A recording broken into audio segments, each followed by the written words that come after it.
तो इस वक्त की बड़ी खबर आपको बता दें, वज़ीर-ए-आज़म मोदी रवा माह के आखिर में अमेरिका का दौरा कर सकते हैं। हालांकि ज़राए के हवाले से ये खबर आ रही है, ANI के मुताबिक सरकारी तौर पर इसकी तस्दीक अभी नहीं हुई है, ताहम इस दौरे के सिलसिले में तैयारियां चल रही हैं।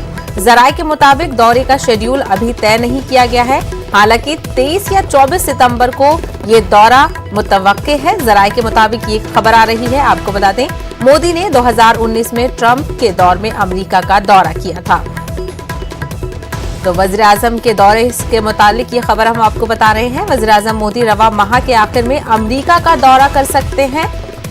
ANI के मुताबिक सरकारी तौर पर इसकी तस्दीक अभी नहीं हुई है। हालांकि सोर्सेस के हवाले से ये बताया जा रहा है कि इस दौरे के सिलसिले में तैयारियां चल रही हैं। हो सकता है कि दौरे का शेड्यूल अभी तय नहीं किया गया है, लेकिन 23 या 24 सितंबर को ये दौरा हो सकता है। तो ज़राए के हवाले से ये खबर आ रही थी।